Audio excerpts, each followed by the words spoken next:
Bonjour à toutes et à tous, quel plaisir de vous retrouver. Alors ce mardi, c'était une journée exceptionnelle. On était quasiment au cœur de l'été. Quand on regarde la période où on est seconde quinzaine d'octobre quand même. Et regardez, donc forcément, avec ces températures aussi élevées, on a relevé un record qui a été égalé à Dinard. Il s'agit de la matinée la plus douce jamais relevée en octobre, à 16,9 degrés tout de même. On avait un précédent en 2009. Alors côté ciel aujourd'hui, plein soleil, un corps de Metz sur les bords de Loire, 23 degrés en cours d'après-midi, ou encore du côté de Binic dans les Côtes d'Armor, vous avez également relevé la température de 23 degrés sur ce secteur, des températures plutôt dignes d'un début juillet, mais ça va changer au passage d'un premier front froid, donc la nuit prochaine, celle de mardi à mercredi, puis d'un second dans celle de mercredi à jeudi avec une dépression associée.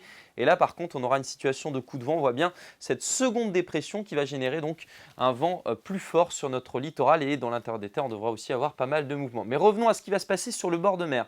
On a des forts coefficients de marée, notamment mercredi et jeudi jusqu'à 90 et on surveille à marée haute. On pourra avoir localement quelques submersions parce qu'en lien avec ces dépressions qui circulent près de nos côtes, on a une forte houle qui se dirige donc vers l'Europe et qui va nous concerner donc aux heures de pleine mer. On attend quelques submersions dans les zones exposées pour ces prochaines heures. Découvrons maintenant ce qui va se passer pour ce mercredi côté ciel avec davantage de nuages pour le Finistère et l'ouest des Côtes d'Armor. Pour tout le monde, un vent de sud-ouest assez sensible, 60-70 km/h. Un temps plus clément en direction de l'est, mais cette zone progresse et dans l'après-midi, on la retrouve entre l'Ille-et-Vilaine et la Loire-Atlantique avec quelques averses, une accalmie à l'arrière avec de belles éclaircies, surtout pour les Côtes d'Armor.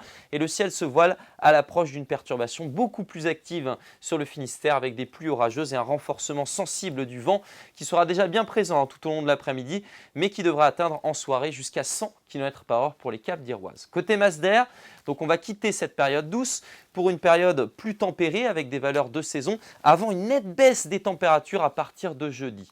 Pour votre mercredi, donc on sera en attente avec des températures plus ou moins au-dessus des normales de saison. On commencera la journée avec des valeurs homogènes, comprises entre 14 et 17 degrés, 14 à Rostrenin et 17 à Nantes. Vous aurez 15 à Fougères et dans l'après-midi, début de la baisse avec 16 degrés par exemple à Loudéac, 17 à Brest, 18 à Paimpol, 19 pour Ancenis jusqu'à 20 degrés tout de même pour Clisson. Donc la suite, on découvre finalement une tendance beaucoup plus fraîche. Regardez cette chute des températures, 12 à 16 degrés pour jeudi.